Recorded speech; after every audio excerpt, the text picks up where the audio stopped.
Thanks to Omaze for sponsoring today's video. Stay tuned to see how you can win this custom Model S Apex while also supporting a nonprofit. Hey everyone! With the improvements we saw in San Francisco regarding overall smoothness and the FSD beta seemingly taking things a bit more slow through narrow, more congested areas, I thought it would only make sense to bring the car back to the Berkeley Hills for another round of narrow road torture testing to see if we see any improvements. And spoiler alert, there are definitely some major improvements here, especially when it comes to speed control, but I did find the beta's limits a couple times during this drive, and there are still a few issues which we'll get into later. Before we dive in, your feedback on my upload frequency has definitely been heard, and I want to announce I'm making an AI Driver Clips channel that you'll find linked on this channel's page, which I'll be using to not only upload videos more frequently and more quickly after new releases, but also make it so I can keep this channel for overall summaries like this one, and then post the full uncut driving clips, time lapses, and other short videos to the Clips channel. I'll be posting some uncut footage from this drive there shortly, so make sure to get subscribed if that's of interest to you. The last few times we've been in the Berkeley Hills, the beta has been overly confident, to say the least. Don't get me wrong, older versions were capable of long, intervention-free drives like the time-lapse you just saw, but it always seemed to want to get up to the set speed and then only slow down for danger, which made for a pretty uncomfortable experience in the car. And while yes, technically I could lower the set speed manually, that is just not in the true spirit of self-driving. But I am happy to report that there has been some massive improvements in this area. The beta seems like it's finally starting to understand that just because it can't see any immediate danger, you never know what may be right around the corner. I had the set speed set at 25 throughout this entire video, and the car rarely got close to that, which is exactly how I want it to drive in areas like these where humans can be very unpredictable and visibility is limited. It still does have moments where it gets close to the set speed when the road is clear and visibility is good, but as soon as it gets to areas with pinch points or low visibility, it slows right down and stays at a slow but consistent speed, which is exactly how I want a self-driving car to be driving through here. I wished for this in my last video, and it did not take very long for the wish to come true. And street parking a Ferrari on these streets? That is brave. It's difficult to explain how much better this makes me feel behind the wheel of the car, letting it drive itself around. It makes me much more confident in the car's ability because it's giving itself more time to react to unpredictable situations. I had a few comments calling me out on this feedback last time, saying the car driving faster than I would is probably fine because it has quicker reaction times than me, and while that may be true, I disagree. I think slow and steady is what's going to win the race to autonomy, and this version feels like the closest yet. It's also feeling better at dealing with oncoming vehicles and pinch points, although other human drivers on the road who are tailgating us might disagree. I just can't seem to get through a video lately without getting honked at by impatient humans. Don't worry, Autopilot, I think you're doing a great job. Most of the interactions I had with oncoming cars were handled pretty well, although maybe a little bit slower than some of the earlier versions. As I've said though, I prefer this. Sometimes it's hard to figure out what to control for and what not to, so better to err on the side of caution. Autopilot's go-to move in these oncoming vehicle situations seemed to be just to pull over and stop, prioritizing the other drivers over itself. I have lots of clips of this happening many times during this drive. I think with this new version, it actually feels a little less confident and less likely to force its presence than previous versions, and I'll leave it up to you to decide if that's a good thing or not. I myself think it's probably a good thing. If it's not confident, then slowing down is the safest thing to do, and I've been seeing that behavior quite a bit. But sometimes I do wish for the oncoming car interactions to be a little smoother. Like, was this interaction handled absolutely terribly? No, but it also could have been a lot better. There were a couple of moments where it had no choice but to take the right of way. Stopping here would pretty much block the road for everybody, and you can see as the other driver yields to us, Autopilot continues on confidently. Interactions like these are harder than they appear at first glance, and I'm excited to see what kind of improvements are coming to this area in the future. Now let's move on to another extremely important subject when it comes to roads like this, which is pedestrian safety.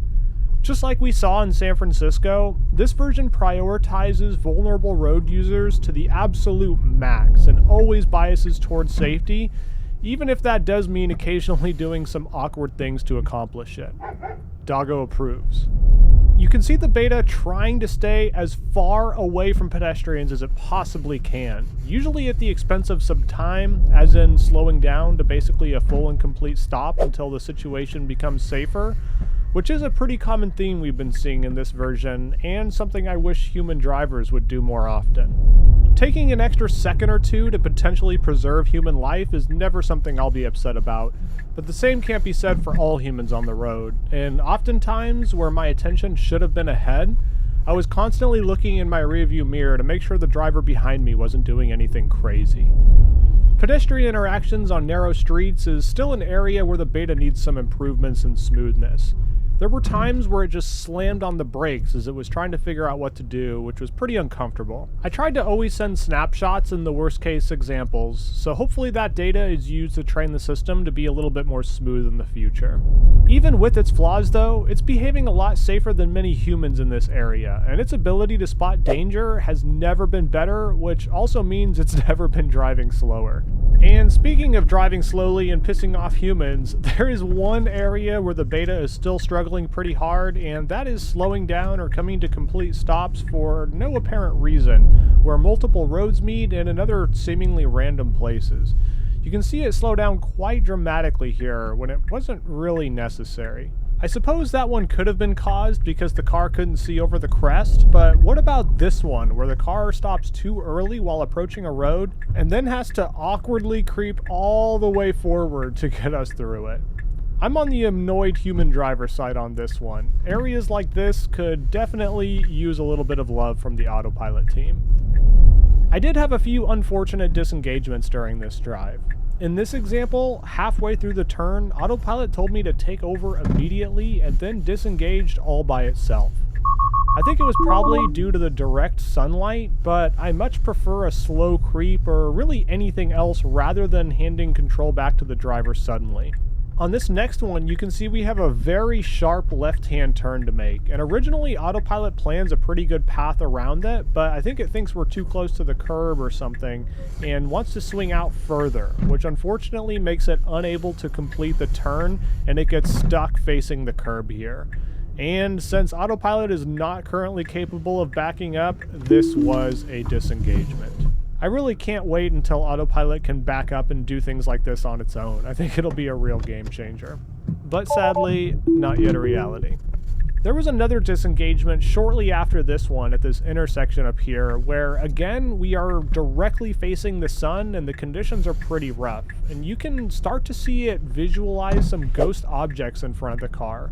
Probably some camera artifacts from the sunlight, and then comes to a complete stop and tells me to take over. Again, this one was a bit unfortunate. Hopefully these situations where it tells me to take over immediately are getting sent back to the mothership so they can improve the performance in direct sunlight. I'm not sure what the solution is for stuff like this when it's hard for even me to see ahead. I wish I would have hit the dashcam button to see what the car was seeing to analyze this one a little bit further. The next one happened when a giant bus was rounding the corner ahead, and it didn't seem like it was going to respond in time to let the bus swing out as far as it needed to. This is one of those times where the occupancy network improvements would have probably come in handy here. It's hard for me to believe a giant bus is driving down these roads at all, but yeah, I guess that's something the beta has to be prepared for. Even with those disengagements, the performance has been dramatically improved through these narrow streets, and I have a feeling that this is just the beginning of those improvements.